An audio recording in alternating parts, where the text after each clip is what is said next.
Because there are just so many topics to talk about in the NHL, we're coming over here with another short video of some small pieces of news that I wanted to compile here to actually get some conversation going down there. Because January ad rates are indeed the lowest the ads will be for the entire year, hey, why not push out a few videos here and there because we actually have stuff to talk about, so it makes sense. Let's go over a few NHL trade rumors, starting off with the big one that people have been talking about here. This is an article on Boston Hockey Now, published by Jimmy Murphy a few days ago, talking about how the Bruins are interested in Pierre-Luc Dubois. Now, Pierre-Luc Dubois needs no introduction. 2016 third overall pick. He was a guy taken before Jesse Puljujarvi. He was taken after Laine and Matthews. And he was in a spot where over the past few days we have been seeing the trade rumors pile up. Hey, he wants a change of scenery. Hey, his team is going to address the fact that he wants a change of scenery. Hey, he doesn't want to have his trade request be a distraction to the team. We saw conversations about Montreal because of course we did.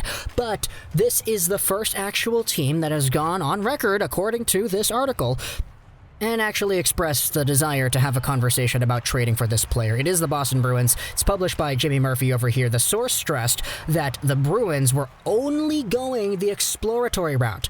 And for now, the Boston Bruins' Don Sweeney is only doing his due diligence on a player that has suddenly become the big fish on the NHL trade market. There were no details of what a return from the Bruins would actually look like. The article over here goes over how Pierre-Luc Dubois can play both left wing and center and could definitely not just provide the secondary scoring that Sweeney has tried unsuccessfully to land on the NHL trade market, but also primary scoring should Brad Marchand's injury ever act up again.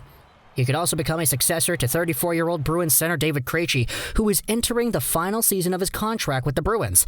Heck, whenever new Bruins captain Patrice Bergeron retires or moves on from the Bruins, Dubois could easily become the Bruins' top pivot, with Charlie Coyle moving into the second center spot. Now, this is just a hypothetical. It's just one idea that's being brought up here because apparently Don Sweeney had that conversation, checking in with the Blue Jackets, just asking them, hey man, what's it going to take to get this guy? Let's just have a conversation about that first and foremost. So we don't know if it's going to happen. Obviously, you know, Pierre-Luc Dubois is the big name on the market right now, so any piece of information we're going to take with, and it's going to be a big story. Next up, though, we have ourselves a story that isn't actually a story, but it's just one person's opinion that's shared over here on The Athletic. This is an article written by Arthur Staple, and I'll leave a link in the description as always to both of these articles, plus the Spectres hockey article we're going to pull from because this article is on The Athletic, so it's paid for material. Let's go over here onto the January 3rd edition of Spectres hockey and read what Staples has to say about Zach Parise. Arthur Staple recently examined the New York Islanders' options for replacing departed center Derek Brassard. Among them was perhaps revisiting their trade interest in Minnesota Wild winger Zach Parise. Staple said there's no indication the Isles would actually look at renewing their deadline interest, but the recent retirement of Johnny Boychuk kinda makes that a little bit more plausible because it frees up $6 million of an AAV. Acquiring Parise would mean taking on a remaining 5-year contract at 7.54 AAV, and then Spector's note, he goes over it, he says it's probably not going to happen because of the overall, flat cap. It's a very big influential thing. But that indeed is another article I wanted to go over and expand on in this video because Zach Parise, obviously, he's playing for a Minnesota Wild team that just granted Jarrett Spurgeon the captaincy. And you could definitely debate whether or not he was the right choice. It should have been Suter, it should have been Parise, who knows.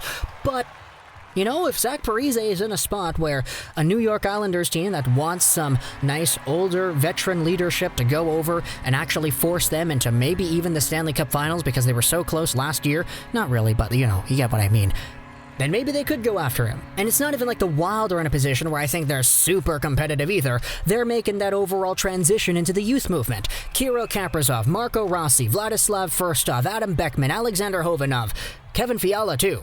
These are guys that are going to be taking this team into the long-term future. And obviously, Zach Parise, he's an older guy. He's not going to be a part of that, even though he could be quite capable at producing points today. So, like Staples says, who knows if there's actually any interest here. It's just an idea he's bringing up and talking about in the universe here. So I wanted to bring that idea up here in this video as well. Talk to me in the comments what you think about Boston and Pierre-Luc Dubois, as well as this Parise Islanders thing. If you're an Islanders fan, would you explore this trade? If you're a Wild fan, would you give up Parise if it meant getting some stuff back? Whatever that stuff is, tell me in the comments what you want it to be. As for Columbus, Boston, hey, Pierre-Luc Dubois, that's a big topic, right? Talk to me in the comments about that. I hope you enjoyed this quick video. /host9, and bye.